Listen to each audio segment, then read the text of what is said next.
Espèce, sous-espèce, espace des espèces. C'est drôle d'espèces. Origine, variation des espèces. Genre, famille, individu, spécimen. Ordre. L'ordre règne. Règne minéral, règne végétal, règne animal,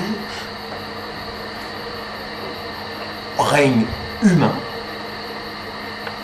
Drôle d'ordre. Ordre des ordres. Hérédité. De qui descends-tu? Ne te gêne pas, espèce de sans-gêne. Génétique, transmission génétique, ADN, donner naissance. Ressemblance, dissemblance, différence des individus, chaîne ininterrompue, désir, création, surprise, origine, forme première de vie avant la vie. Où, quand, partout, nulle part, quelque part, la terre. Oxygène, atmosphère, océan, des rives des continents, rives, plaques enveloppantes, magma, englouti, ressurgi, univers. Dieu, dit eux, origine des dieux. Origine sans Dieu, Dieu sans origine. Évolution. Révolution. Transformation. Bifurcation. Spéciation. Sélection. Sélection naturelle. Ni plan ni hasard. Arrive ce qui arrive avec le temps. Avec le temps va. Si beau. Singe. Homme. Singe, homme. Homme, singe. Singe anthropomorphe. Quadrumane. Bonobo. Chimpanzé. Gorille. Orang-outan. Hominidé bimane. Toi, nous. Tous autant. Sauvages. Civilisés. Limite de la limite. Sans limite.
Charles Robert Darwin.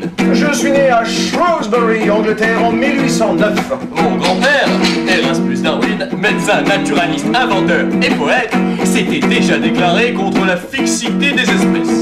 Mon père, Robert Waring Darwin, médecin, était membre de la Royal Society. Et ma mère, Susanna Wedgwood, était la fille d'un célèbre céramiste et patron d'industrie. Je suis le deuxième garçon d'une famille de 6 enfants. J'ai perdu ma mère à l'âge de 8 ans. Très jeune, j'ai eu une passion de naturaliste et de collectionneur, alors que je poursuivais une scolarité difficile et ennuyeuse.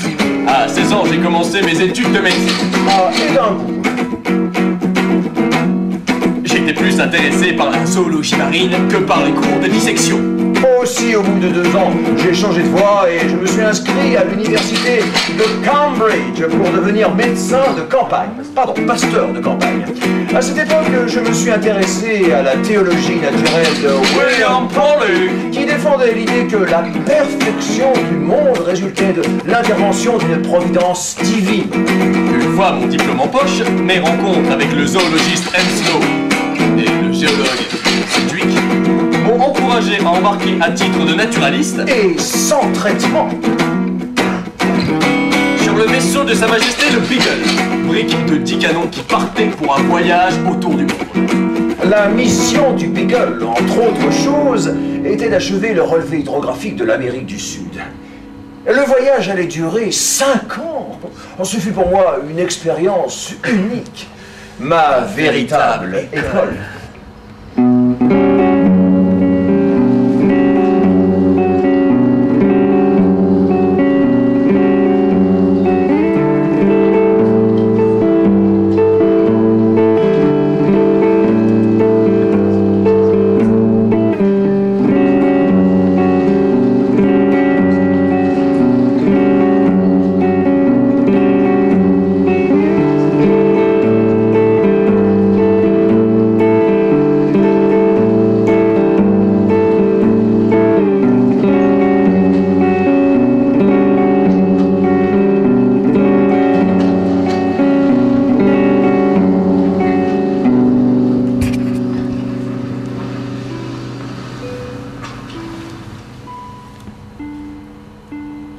Le Beagle arrive le 24 août à Bahia Blanca et met à la voile pour La Plata après une semaine de séjour. Le capitaine Fitzroy consent à me laisser en arrière pour me permettre de gagner Buenos Aires par la voie de terre. À Punta Alta, on trouve une section de l'une de ces petites plaines récemment formées et fort intéressante par le nombre et le caractère extraordinaire des restes d'animaux terrestres gigantesques qui y sont enfouis. Par exemple, le toxodon. Un des animaux les plus étranges peut-être qu'on ait jamais découvert. Par sa taille, cet animal ressemblait à l'éléphant ou au mégathérium. Mais la structure de ses dents, ainsi que l'affirme M. Owen, prouve incontestablement qu'il était allié de fort près aux rongeurs, ordre qui comprend aujourd'hui les plus petits quadrupèdes. Par bien des points, il se rapproche aussi des quadrupèdes et des pachydermes. Enfin, à en juger par la position de ses yeux, de ses oreilles et de ses narines, il avait probablement des habitudes aquatiques comme le dugong ou le lamantin dont il se rapproche aussi. Combien il est étonnant de trouver ces différents ordres, aujourd'hui si bien séparés, confondus dans les différentes parties de l'organisation du toxodon.